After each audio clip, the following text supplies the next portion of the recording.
జపమాల ప్రేక్షకులకు నమస్కారం. ఓం వరవరదాయ విజయ గణపతే నమః.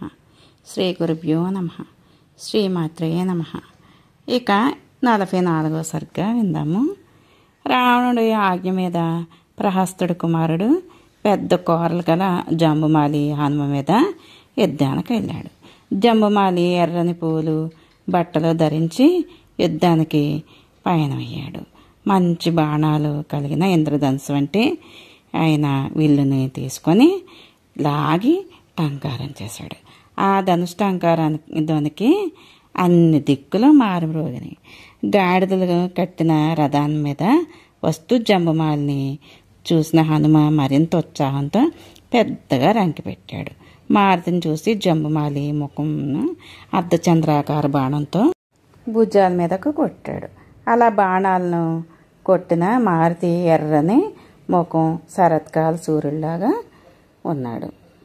సరస్సులో ఎర్రని పద్మాలు ఎర్ర చందనాలతో తడిస్తే ఎలాగ ఎర్రగా అవుతుందో అలా అసలే ఎర్రగా ఉండే ఆంజనేయుడి ముఖం రక్తంతో తడిసిన మరింత ఎర్రపడింది. దెబ్బలు తిన్న హనుమ కోపంతో పక్కనే పడి ఉన్న పెద్ద రాయి తీసి మీదకి విసిరేశాడు. జంబుమాలి ఆ రాతిని 10 బాణాలతో కొట్టాడు. అది చూసి హనుమ పక్కనున్న సాల వృక్షం మీద పీకి గిరగిరా తిప్పి జంబుమాలి ఆ వృక్షం బాణాలతో నరికాడు. మారుతి భుజము గుండె స్థానాలు ఉన్న చోట 10 బాణాలతో కొట్టాడు. ఆ బాణాలు దెబ్బలకి మారుతి కోపించి చాలా వేగంతో గదను జంబుమాలి గుండెను గురిపెట్టి విసిరాడు. ఆ దెబ్బకి అక్కడ జంబుమాలి తలకాయకి మొండానికి మిగతా శరీర భాగాలన్నిటికీ కూడా తగిలి అలా జంబుమాలి నేలకి ఒరిగిపోయాడు. అలాగే ప్రహస్తసేనుడు కూడా తన దైన శక్తి యుక్తులతో బలాన్ని ప్రదర్శించాడు. హనుమ ముందు అవేవి చాలలేదు. అతడు కూడా మరణించాడు. ప్రహస్తపుత్రుడు జంబుమాలి ఇద్దరు కూడా మరణించారు. ఆ వార్త విని రావణుడు కోపంతో ముఖం ఎర్రబడింది. పరాక్రమాలతో అమాత్య పుత్రుల్ని ఇద్దరిని పంపించాడు. ఇక 45వ సర్గ. అగ్ని వంటి తేజస్సు కలిగిన ఆ మంత్రి కొడుకులు 7 రావణాజ్ఞపై యుద్ధరంగానికి బయలుదేరారు. వారిలో అనేకలైన సైన్యాలు బయలుదేరారు. వారు చాలా బలవంతులు, ధనుర్విద్య ప్రావీణ్యులు, అస్త్రశస్త్ర విద్యల్లో ఆరితేరిన వారు. బంగారు గొలుసుల జాలువారుతూ జెండాలు కట్టుకున్న గుర్రాలను పూంచి మహాధ్వని కలిగించి రథాలను ఎక్కి మెరుపులతో కూడిన మేఘాల వల్లే ధనుష్టంకారాలు చేసుకుంటూ బయలుదేరారు. వీరి తల్లులు బంధువులు అందరూ హనుమ చేతిలో చచ్చిన కింకర్ల గురించి తెలిసి ఇప్పుడు వెళుతున్న వారి గతి ఏమవుతుందో అని ఏడుస్తూ ఉన్నారు. యుద్ధరంగాన మంత్రిపుత్రులు నేను ముందని ఆతృత పడుతున్నారు. వారి రథాలపైన ఉండే బాణాలను వర్షపు దారల్లాగా గుప్పిస్తూ హనుమ బాణాలతో ముంచివేశాడు. హనుమ 6 బాణాల నుంచి తప్పించుకొని పెద్ద గర్జన చేసి ఆ గర్జనకి సైన్యం అంతా భయపడి పారిపోయారు. కొంతమందికి అరచేతితో గుద్ది చంపాడు. మరి కొంతమందిని కాళ్ళతో తన్ని, మరి కొంతమందిని గోళ్ళతో చీల్చి రొమ్ములతో గుద్ది తొడలతో నొక్కి చంపాడు. చచ్చిన వారు చావగా మిగిలిన వారందరూ కూడా ఏటు దిక్కు కనబడితే ఆ దిక్కు పారిపోయారు. ఏనుగులు గుర్రాలు వికృతంగా అరుస్తూ అడ్డదిడ్డంగా నేల కూలిపోయినాయి. అక్కడ చెట్లు నీళ్లు పెట్టుకొని రక్తంతో ప్రవహిస్తూ ఉన్నాయి.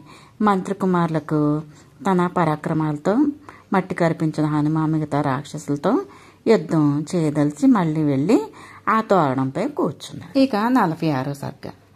బలవంతులైన మంత్రి కుమారులు హనుమ చేతిలో చచ్చారని రావణుడికి తెలిసి విచారంతో పైకి ఏమీ తెలియనట్టు ఆలోచనలో మునిగిపోయాడు. ఆలోచించి రావణుడు ప్రముఖ సేనా నాయకుల్ని, యుద్ధనీతి తెలిసిన వారిని, రణరంగంలో వాయువేగాలు కలిగిన వారిని అయిన విరూపాక్ష, యుపాక్ష, దుర్భర, ప్రగస, భాసకర్ణులు అనే 5 వీరుల్ని యుద్ధానికి పిలిచాడు. వీళ్ళైతే యుద్ధంలోని బాగా చేయగలరు అని నిశ్చయించుకున్నాడు. రావణాదులు వారితో ఇట్లా అన్నాడు. మీరు ఆ వానరాన్ని మామూలు కోతి అనుకోవద్దు. నన్ను చంపడానికే ఆ ఇంద్రుడు తన తపోబలంతో మహాబలిష్ఠుడైన ఈ ప్రాణిని సృష్టించి ఉండొచ్చు. పూర్వము నాగులు, యక్షులు, గంధర్వులు, దేవతలు, అసురులు, మహర్షులు ఎందరో మన చేతిలో దెబ్బతిని ఉన్నారు. వారందరూ కలిసి మన మీద ప్రతీకారం తీర్చుకోవడానికి పంపించుంటారు. అందులో ఎటువంటి సందేహం లేదు. మీరు ఆ వానరాన్ని చంపొద్దు, బంధించండి. ఇది వరకు పరాక్రమ వానరులను నేను చాలా మందిని చూశాను. వాలి, సుగ్రీవుడు, జాంబవంతుడు, నీలుడు, దివిబుద్ధుడు మొదలైన వానరులు ఉన్నారు. కానీ ఇంతటి భీకరమైన తేజస్సు, పరాక్రమం, బుద్ధిబలం, ఉత్సాహం, కామరూపం వారిలో కనిపించవు. ఇది వానర రూపంలో వచ్చిన మహాభూతమే ఉంటుందేమో. కనుక బాగా ప్రయత్నం చేసి బంధించండి. ముల్లోకాల్లో మిమ్మల్ని ఎదిరించేవారు లేరు. ఆయన యుద్ధంలో జయం కోరి నీతికి వదులు ముందు తాను రక్షించుకునే ప్రయత్నం చెయ్యాలి. యుద్ధంలో జయాపజయాలు అనిశ్చితం కదా అన్నాడు. రావణుడి మాటలు విని రెచ్చిపోయిన ఉత్సాహంతో రథాలతో, ఏనుగులతో, గుర్రాలతో బయలుదేరి హనుమ దగ్గరికి బయలుదేరారు. అక్కడ కిరణాలతో కూడిన ఉదయవాణిని వల్లే వెలుగులో ఉన్న మహాబలవంతుడు, మహా వేగం కలిగిన మహాకాయుడైన హనుమని చూశారు. వారందరూ హనుమని చుట్టుముట్టారు. వారిలో దుర్ధరుడు అయిన 5 ఇనప బాణాలని మారుతి శిరస్సుకు వదిలారు. ఆ 5 కాకుండా మిగతా వారు కూడా వదిలిపెట్టారు. చాలా బాణాలు మారుతి మీదకి ఎక్కుపెట్టారు. మారుతి తన దేహం పెంచి దుర్ధరుడితో తలపడ్డాడు. అతడి రథం పైకి ఎక్కి దూకాడు. ఆ దెబ్బకి రథం ముక్కలైపోయింది. అతడి ప్రాణాలు గాల్లో కలిసిపోయాయి. అది చూసి విరూపాక్ష, విరూపాక్షులు రోషపడి మారుతితో సమానంగా ఎగిరి ముద్గరము అంటే రోకళ్ళు అంటివి వాటితో పావని గుండెల మీద అంటే పావనపుత్రుడి గుండెల మీద మోదారు. రోకళ్ళు లాంటి వస్తువులు అప్పుడు యుద్ధాల్లో వాడారనుకుంటండి. హనుమ వారి వేగాన్ని నివారిస్తూ పక్కనే ఉన్న పాల వృక్షాన్ని పెరికి దాంతో వారిద్దరిని చావబాదాడు. వారిద్దరు చావు చూసి ప్రగనుసుడు, భాస్కర్ణుడు కూడా చెరి యొక్క శూలం అందుకొని హనుమ మీదకి దూకారు. వారిద్దరి చేతిలోని గాయపడ్డ హనుమ కోపంతో మృగాలతోనూ, చెట్లతోనూ, పాములతోనూ ఉన్న ఒక గిరిశిఖరం పెళ్లగించి దాంతో వారిద్దరిని మోది చంపాడు. అలా సేనాపతులు 5 చంపి మిగతా సైన్యాన్ని కూడా చంపాడు. చచ్చిన ఏనుగులతో, గుర్రాలతో, భటులతో విరిగి పడిన రథచక్రాలతో నేలంతా నిండి ఉంది. నడవడానికి కూడా దారి లేకుండా ఉంది. అలా వారందరినీ చంపి మరలా వచ్చే సైన్యానికి ఎదురు చూస్తూ తోరణం పైకెక్కి ఎదురు చూస్తూ ఉన్నారు హనుమ. ఇక 47వ సర్గ. అలా 5 చంపిన వార్త రావణుడికి తెలిసింది. కానీ అది కప్పిపుచ్చుకొని అక్షకుమారుడి దగ్గర వైపు చూశాడు. తండ్రి ఆజ్ఞ ప్రకారం అక్షకుమారుడు పెద్ద బంగారు వింటిని ధరించి బ్రాహ్మణుల ఆశీర్వచనాలతో ప్రజ్వరిల్లి అగ్నిహోత్రుని వల్లే బయలుదేరాడు.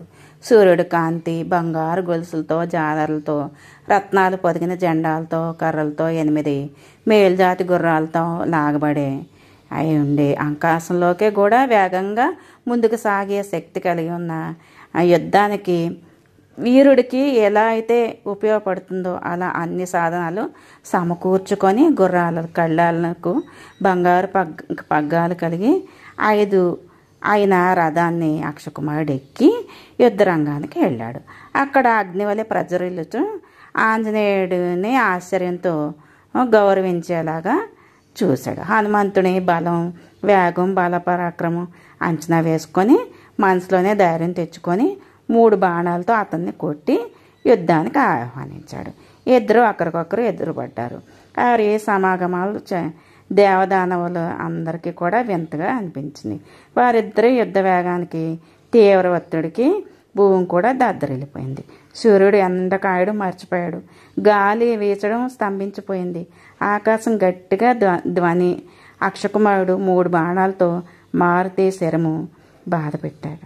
బాణాలు గుచ్చుకొని రక్తం కారుతుంది. రక్తంతో తడిసిన కన్నులు కలిగి తూర్పున అప్పుడే ఉదయిస్తున్న బాణాలనే కిరణాలతో ప్రకాశించుతూ బాలబాణుడి వలె కనిపించాడు. అక్షకుమారుడు కొట్టిన దెబ్బలకి హనుమ తన నేత్ర అగ్ని జ్వాలలతో దహించేవాడి వలె చూశాడు. ఎర్రగా కళ్ళు ఉండి ఆ సమయంలో అక్షకుమారుడు హనుమ మీద బాణాల వర్షం కురిపించసాగాడు. హనుమ యుద్ధం చేసిన కొద్దీ పరాక్రమం పెంచుకుంటూ పోతూ అక్షకుమారుని చూసి సంతోషించి సింహగర్జన చేశాడు. ఆ బాణాలకి తాకిడికి హనుమ తప్పించుకుంటూ కాళ్ళు చేతులు విసురుతూ ఆకాశంలోనికి ఎగిరాడు. హనుమ వెనకనే అక్షకుమారుడు కూడా ఆకాశంలోకి ఎగిరాడు, బాణాలు ప్రయోగించాడు. అలా హనుమ అక్షకుమారుడిని ప్రశంసాపూర్వకంగా చూస్తూ ఇంత మహావీరుడిని నేను ఎలా చంపగలను అని బాధపడుతున్నాను. యుద్ధ పద్ధతులన్నీ తెలుసుకుని యుద్ధం చేస్తున్న వాడిని ఎలా సంహరించగలను? యుద్ధ రంగంలో చాలా చురుకుగా వ్యవహరించి అతని పరాక్రమం దేవదానవులు కూడా మనసులో భయం పుట్టక మానదు. అలాంటి అతన్ని నేను ప్రశంసిస్తూ ఎదిరించకపోతే నన్ను బాధ పెట్టక మానవు అని పరాక్రమం ఇంతింతే వటుడింతే అన్నట్టుగా పెరుగుతూ ఉన్నది. కనుక ఇతన్ని చంపక తప్పదు అని అనుకుంటూ హనుమ కూడా తన దూకుడు మరింత పెంచి శత్రువుల్ని చంపడం తప్ప మరో మార్గం లేదని పవనపుత్రుడు అక్షకుమారుడు యొక్క 8 గుర్రాలను ఆకాశంలోకి అరచేతి చదరపుతో చంపివేశాడు. వెంటనే రథాన్ని కూడా ఒక చరుపుతో చరిచాడు. దాంతో గాల్లోనే రథం యొక్క గూడు విరిగి శకటాలన్నీ నేలకూలాయి. రథం ఆ విధంగా నేలకూలి అక్షకుమారుడు ధనుర్బాణాలను ఒక చేత కరవాలు మరో చేత ధరించి ఆకాశంలోకి ఎగిరాడు. ఈ విధంగా చికాకు పరుస్తూ అక్షకుమారుడుని సమీపించి ఆంజనేయుడు మెల్లగా అతని కాళ్ళు 2 గట్టిగా ఒడిసి పట్టుకొని వాయువేగంతో గల ఆ వానర వీరుడు అతన్ని గరుత్మంతుడు ఒక సర్పరాజుని గిరగిరా తిప్పుతున్నట్టుగా కొన్ని వేల సార్లు గిరగిరా తిప్పి యుద్ధరంగంలో నేలకేసి కొట్టాడు. దాంతో అక్షకుమారుడు చేతులు, కాళ్ళు, నడుము ఇవన్నీ కూడా విరిగి శరీరం రక్తంతో తడిసిపోయి విరిగి ఎముకలన్నీ నలిగి కనుగుడ్లు ఏ కీలుకి ఆ కీలు జారిపోగా హనుమ చేతిలో ఘోరమాడం పొందాడు. అక్షకుమారుడు మారణం రావణాసురుడికి భయం కలిగింది. మహర్షులు, చంద్రుడు, నక్షత్రాలు, గ్రహాలు, యక్షులు, నాగులు, పంచభూతాలు, ఇంద్రాది దేవతలు ఆశ్చర్యంతో చూశారు. ఇంద్రుడికి కుమారుడైన జయంతుని వంటి సౌందర్యం కలిగిన వాడు, రక్తం వంటి నేత్రాలు కలవాడైన అక్షకుమారుణ్ణి చంపి మిగతా సైన్యం కొరకు మరలా ఆ ద్వారం పైన కూర్చున్నాడు హనుమ. ఇక 48వ సర్గ. తక్షణ కర్తవ్యంగా తన ప్రియకుమారుడు ఇంద్రజిత్తుని చూసి ఇలా ఆజ్ఞాపించాడు. మేఘనాథ, నీవు సకల శాస్త్రాలను ఉపాసించావు. ఈ ముల్లోకాల్లోనే నిన్ను ఓడించిన వాడు ఎవ్వరూ లేరు. నీ అస్త్రబాధాలతో దేవతలేంటి, రాక్షసులేంటి, ఆ ఇంద్రుని కూడా వర్ణించలేని అంతటి గొప్పవాడివి నువ్వు. నీ ముందు నిలిచి యుద్ధంలోనే తను తాను రక్షించుకోగలిగేవాడు ఎవరూ లేరు. తపశ్శక్తితో నిలిచేవాడు ఈ ముల్లోకాల్లోనే లేరు. నీవు జాగ్రత్తగా ఆలోచించి చేసే పనిలో నీకు ఎదురే లేదు. తపంలో కానీ, అస్త్రబలంలో కానీ, పరాక్రమంలో కానీ, యుద్ధంలో మెలకువలు చూపుట్లో కానీ నీవు నా అంతటి వాడువు. నువ్వు యుద్ధానికి వెళ్ళినా నీవు జయమే కలిగిందే తప్ప అపజయం కలగలేదు. కనుక నేను నిశ్చింతగా ఉండగలను. ఆ వానరుని చేతిలో మన సైన్యం అంతా నశించింది. జంబుమాలి, మంత్రి కుమారులు, పంచ సేనాపతులు, నీ సోదరుడు అక్షకుమారుడు మొదలైన వారందరూ కూడా చనిపోయారు. నీవు అక్కడ ఒక్కడివే ఉన్నావు. వారందరూ చనిపోయారు. అంత మాత్రాన నా బలం తగ్గుతుందా? కనుక ఇదంతా ఆలోచించి నీ శక్తి సామర్థ్యాలను, ఆ వానరుని బల పరాక్రమాలను బాగా సమీక్షించి నీ బలం చూపించు. అతని మీద గుంపులు గుంపులుగా సైన్యాన్ని పంపించినా లాభం లేదు. ఆ వానరుడు తన వేగంతో, బలంతో ఎంత మందినైనా ఎదిరించి చంపుతున్నాడు. కనుక శత్రువు నీకన్నా తక్కువవాడు కాదని గ్రహించు. నువ్వు బ్రహ్మ వలన పొందిన దివ్యాస్త్రములు ఎంతవరకు పనిచేయనో ఆలోచించు. యుద్ధంలో విజయం సాధించాలి అనుకున్న వీరుడు ఏ అస్త్రವನ್ನು ఏ సమయంలో ఉపయోగించాలో బాగా ఆలోచించి ప్రయోగించాలి. ఎలాగైనా విజయం సాధించాలి అని పట్టుదల కావాలి. తన శక్తియుక్తుల్ని ఉపయోగించాలి. ఇలా మేఘనాథుడు తండ్రి చెప్పిన మాటలన్నీ మనసుకు ఎక్కించుకొని విని తండ్రికి నమస్కారం చేసి పక్షిరాజు వంటి వేగం కలిగి కోరలు కలిగి ఉన్న 4 పులులు కట్టిన రథంపై సర్వాస్త్రాలు ఆ రథాన్ని కలిగి ఉండి హనుమ జయించడానికి అత్యుత్సాహంతో బయలుదేరాడు. హనుమ మేఘనాథుడు వచ్చి రథ చక్రాలు ధ్వని విని అతన్ని చూసి భయంకరంగా సింహనాదాలు చేసి కొండంతగా పెరిగాడు. అతి తీవ్రమైన వేగాన్ని బలం కలవారు యుద్ధం నాకు భయపడి వెనుతిరగని వారు అయిన హనుమంతుడు ఇంద్రజిత్తును దేవదానవుల వలె ఒకరికొకరు ఎదురు నిలబడ్డారు. ధనుర్విద్యందు నైపుణ్యం కలిగి ఇంద్రజిత్తును లెక్కలేనన్ని బాణాలు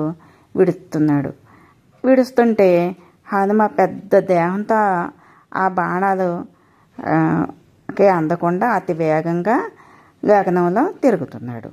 ఆయన కూడా ఇంద్రజిత్తు పొడుగైన వాడి అయిన ములుకులు కలిగిన బంగారాలతో చేయబడిన వెనక భాగం అంటే పుంకాలు కలిగిన ఎటు కావాలంటే అటు వంగే స్వభావం కలిగి పిరుదుల వంటి వేగం కల బాణాలు హనుమపై విడుస్తున్నాడు. పిడుగుల్లా ఉన్నాయి ఆ వేగాలు. ఇంద్రజిత్తు బాణాల గురి తప్పించుకోకుండా ఉండాలి అని చెప్పి వాయుకుమారుడు అనే పేరు సార్థక నామం చేసుకున్నాడు. చూసి వారికి ఆశ్చర్యం కలుగుతుంది. మహావేగంగా ఆకాశంలోకి సంచరిస్తున్నాడు. ఒకరికొకరు సామర్థ్యం తెలియకపోయినా ఇద్దరు కూడా రణరంగాన తలపడ్డారు. తాను ప్రయోగిస్తున్న అమోఘమైన బాణాలన్నీ కూడా వ్యర్థమైపోతున్నాయని బాధపడుతూ ఇతన్ని మారుతినమాట ఎలా బంధించాలా అని ఆలోచించి మారుతిని బంధించడానికి బ్రహ్మాస్త్రం తప్ప మరొకటి లేదని భావిస్తూ బ్రహ్మాస్త్రాన్ని సంధించాడు.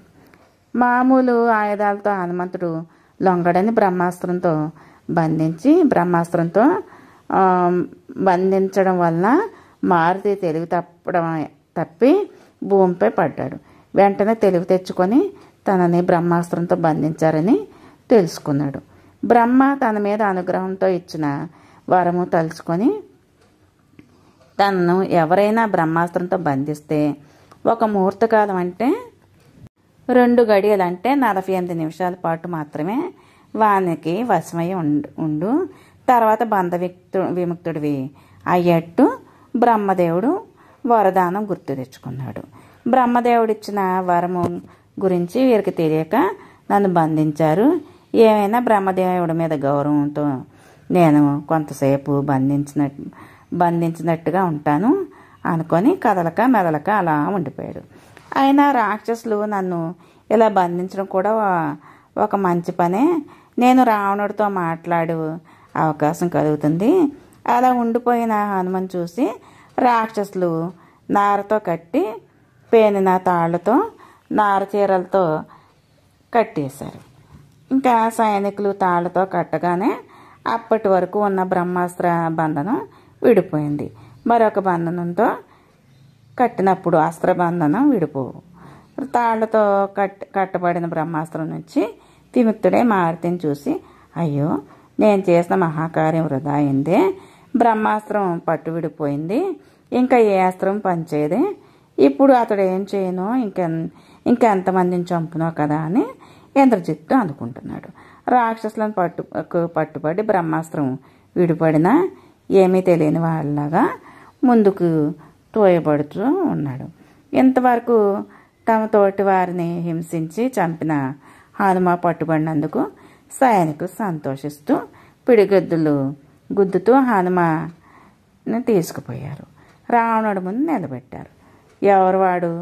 ఎవరికి బంధించిన వాడు ఎలా వచ్చాడు, ఏ పని మీద వచ్చాడు అని సభలో ఉన్న రాక్షస వీరులు గుసగుసలాడుతూ ఉన్నారు. హనుమను చూసి చంపండి, కాల్చండి, తినండి అంటూ అరుస్తున్నారు.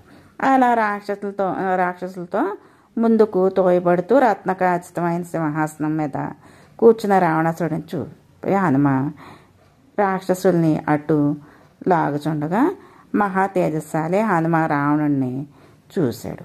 హనుమ కూడా తన ఎదుట ఉన్న తేజోబల సమన్వితుడు అయిన రాక్షసేశ్వరుడిని చూశాడు.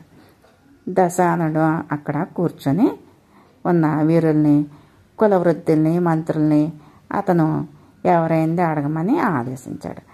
అంతటా మంత్రులు, నువ్వెవరివి, ఏ పని మీద లంక నగరానికి వచ్చావు, నిన్నెవరు పంపారు అని అడగగా మారుతి, నేను వానరరాజు అయిన సుగ్రీవుడి దగ్గర నుంచి దూతగా వచ్చాను అన్నాడు. ఇక 49వ సర్గ.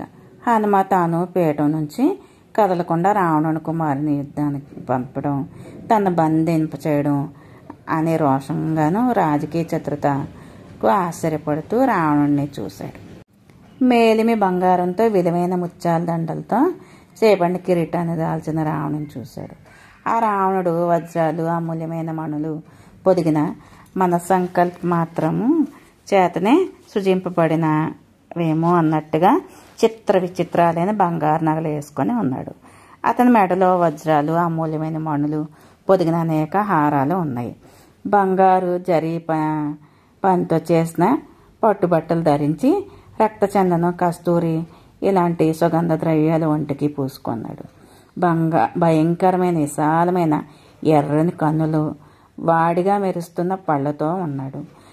మందర పర్వత శిఖరం వంటి 10 తలలతో, నల్లని కాటుకతో, పూర్ణచంద్రుడు వంటి ముఖంతో, మెరిసే భుజకీర్తులతో, బలిష్టమైన బాహువులతో, చివర 5 వేళ్ళు 5 తలలు పాముల వలె ఉన్నాయి.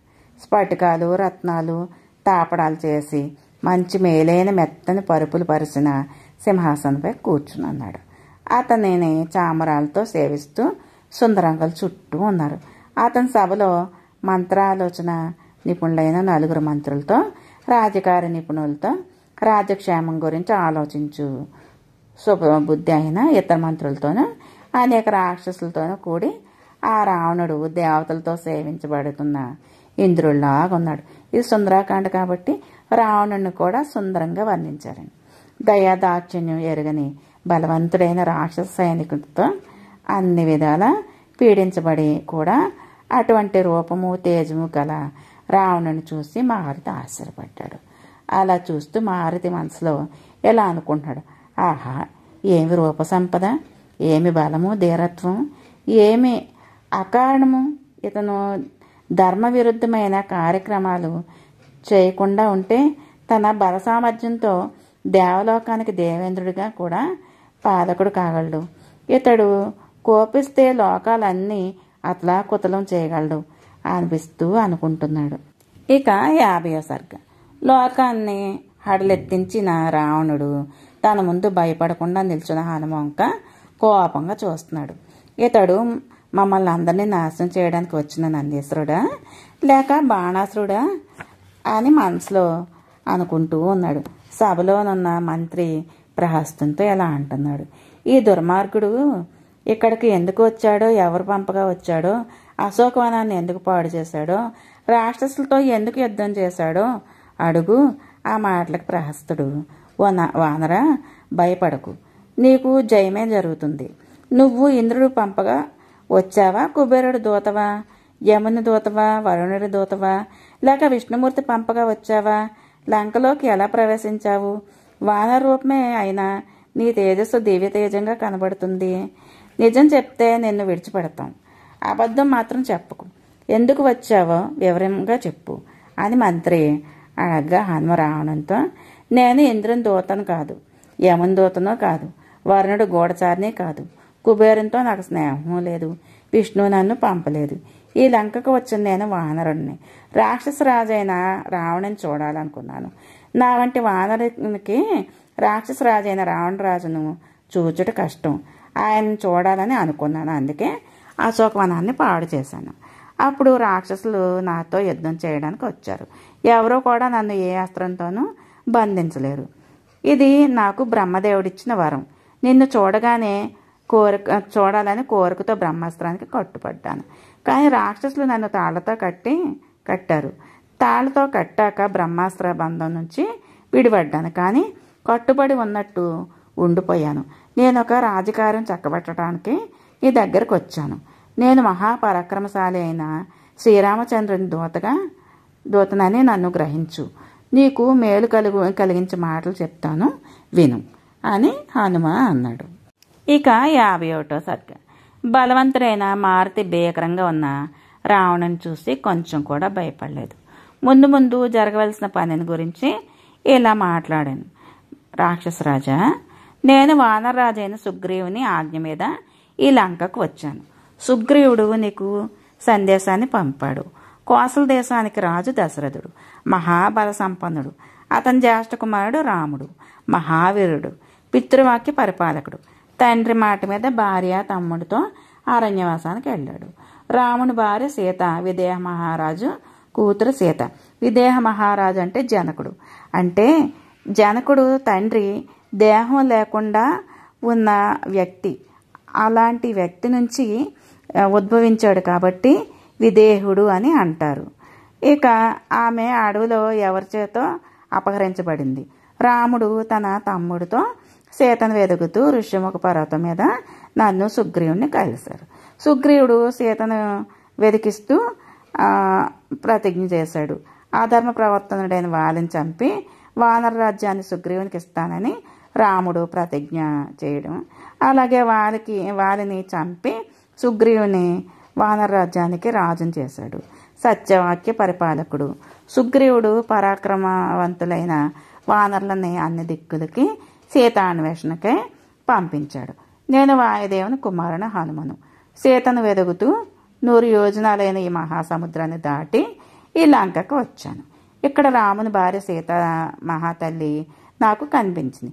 రావణ, నీకు ధర్మాధర్మాలు బాగా తెలుసు. ఘోరమైన తపస్సు చేసి ఎన్నో వరాలు పొందావు. అలాంటి నీకు పరస్త్రీని చెరబట్టడం తప్పని తెలుసు కదా. వంశానికి చేటు తెచ్చే పని నీకు తగునా? ధర్మవిరుద్ధమైన పనులు చేయడానికి సిద్ధపడకూడదు. రాముడికి లక్ష్మణుడికి బాణాలకి ఎదురు నిలవగల వారు ఈ ముల్లోకాల్లో లేరు. రామునికి అపకారం చేసి శిక్ష నుంచి తప్పించుకునేవాడు ఎవరూ లేరు. కనుక నీకు మంచి చేసే ఒక్క మాట చెప్తాను, విను. సీతను శ్రీరాముడికి సమర్పించు. సీత జాడ తెలియనా లేదా అనుకున్నా మేము ఆమెను ఇక్కడ చూశాను. నేను వెళ్ళి ఆమె జాడ చెప్తాను. తర్వాత తీవ్ర పరిణామాలు ఎదుర్కోవలసి వస్తుంది.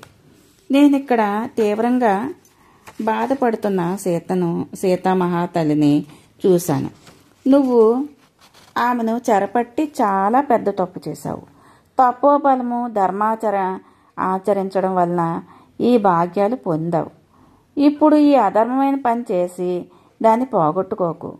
సుగ్రీవుడు దేవత, దానవ, రాక్షస, మానవ, గంధర్వ, యక్ష, సర్పరాజు జాతివారు కాదు.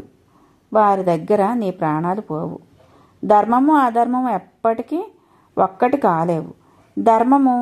ధర్మంతోనే కలియును. నువ్వు చేసిన ఈ అధర్మమైన పనికి తప్పక శిక్ష అనుభవిస్తావు. నిజానికి నేను ఒక్కడినే ఈ లంకను అంతా నాశనం చేయగలను. కానీ నాకు రామాజ్ఞ లేదు. సీతను అపహరించిన శత్రువులను సమూలంగా నాశనం చేస్తానని వానర్ బల్లూక సైన్యం ముందు రాముడు శపథం చేశాడు.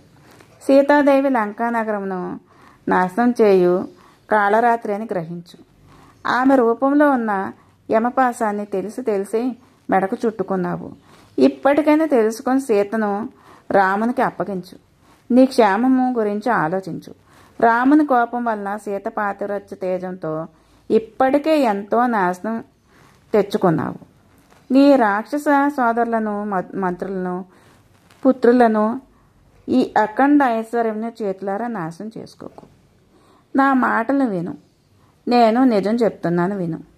ఈ సమస్త చరాచరములలో లోకాలన్నింటినీ నశింపచేసి మరలా సృష్టించగల శక్తి ఆ రామునికి ఉంది.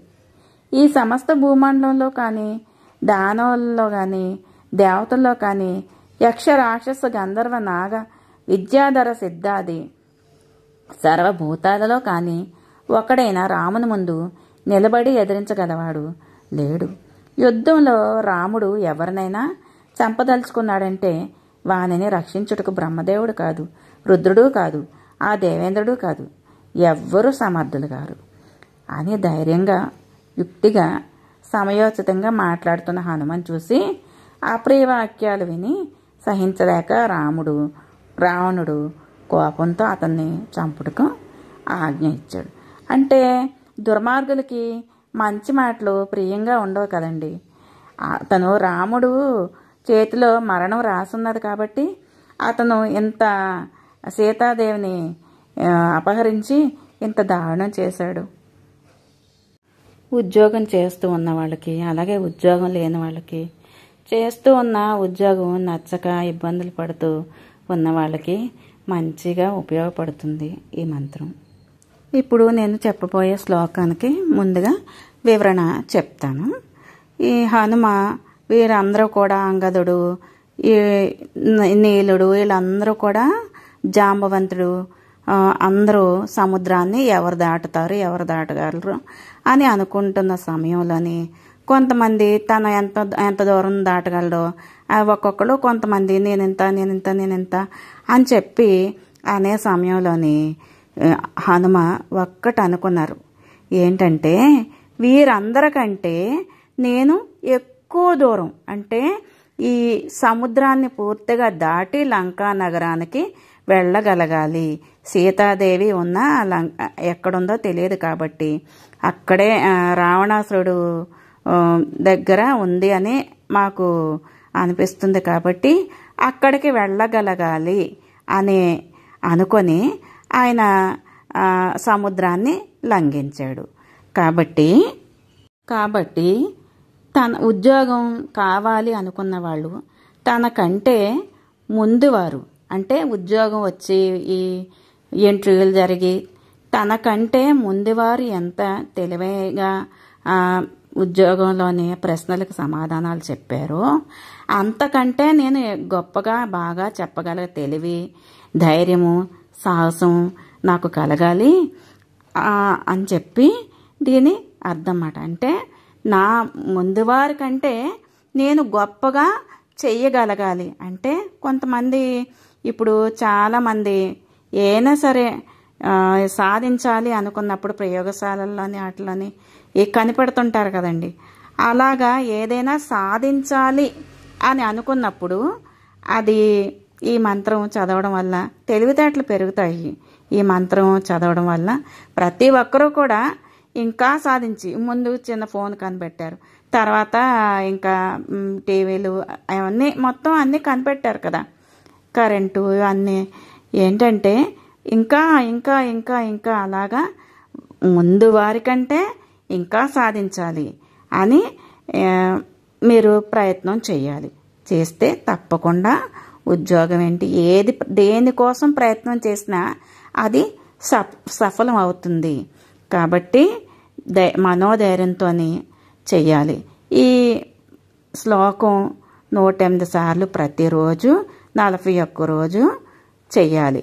చేసి ఆంజనేయ స్వామికి నమస్కారం చేసుకొని ఈ సుందరాకాండ ఉదయాన్నే లేవగానే, మీకు రోజు చాలా పనులుంటాయి కానీ సమయం చూసుకొని ఉదయాన్నే, రాత్రి తొందరగా పడుకొని ఉదయాన్నే లేచి ఈ సుందరాకాండ మనస్ఫూర్తిగా చదవడం కానీ వినడం కానీ ప్రతిరోజు చేస్తే జరగనివి ఎంత గొప్ప పనులైనా సరే, ఎంత క్లిష్టమైన పనులైనా సరే తప్పకుండా జరుగుతాయి.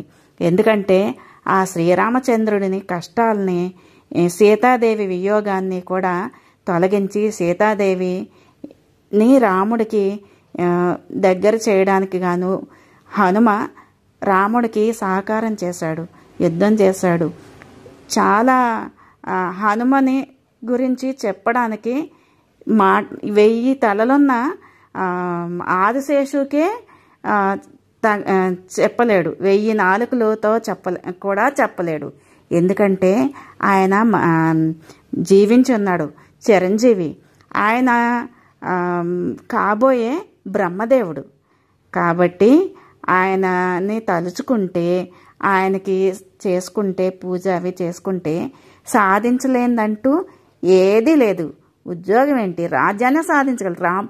శ్రీరామచంద్రుడు రాజ్యానికి వెళ్ళగలిగాడంటే ఆ సీతామాత వియోగంతో ఆ స్వామి ఆ రావణాసురుడి చెరలో సీతామాత మరణిస్తే హనుమ వెళ్ళకపోతే ఆవిడ మరణించేది.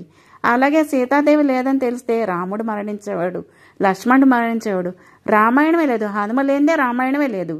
అలాంటిది మళ్ళీ రాముడు తన రాజ్యానికి వెళ్ళాడంటే హనుమ వల్లనే. హనుమ ఎవరు? ఆయన రుద్రాంశ సంభూతుడు. కాబట్టి హనుమని పూజించుకొని శని దోషాలేంటి, కుజ దోషాలేంటి, సమస్త దోషాలు కూడా తొలగిపోయి ఆనందంగా సంతోషంగా ఉంటారు. రామాయణం అంతా ఎప్పుడు చదవలేం కాబట్టి ఈ సుందరాకాండ పుస్తకం తీసి చదవాలన్నా కొంచెం కుదరదు. కాబట్టి మీరు ప్రశాంతంగా కూర్చొని సుందరాకాండ మనస్ఫూర్తిగా ప్రశాంతంగా వింటే మీకు కలిగే శుభాలు చెప్పనలవి కాదు. తతో రావణ నీతాయా సీతాయా శత్రుకర్మణః ఈ ఏష పదమన్వేష్టం చారణ చరితోపది. థ్యాంక్ యూ ఫర్ వాచింగ్ అండి. నేను చెప్పినవి మీకు మళ్ళీ మళ్ళీ వినాలి, ఇంకా మంచి మంచివి కూడా మీరు వినాలి అని అనుకుంటే కనుక నా ఛానల్ సబ్స్క్రైబ్ చేసుకోండి. ఈ జపమాల ఛానల్ని ఇంకా ఇంకా అభివృద్ధి చెందేటట్టుగా చేయండి. ఇంకా మీకు మంచి మంచి విషయాలు తెలియచేస్తాను. థ్యాంక్ యూ ఫర్ వాచింగ్ అండి. నా ఛానల్ సబ్స్క్రైబ్ చేసుకోండి, లైక్ చేయండి, శ్రీరామ అని, జై బజరంగబలి అని కామెంట్ చేయండి. కామెంట్ చేయడం వల్ల మీకు చాలా మంచి జరుగుతుంది. ఎవరైనా చూసిన వాళ్ళు తప్పకుండా కామెంట్ సెక్షన్లో కామెంట్ చేయండి. అప్పుడే మీకు మాకు మంచి జరుగుతుంది.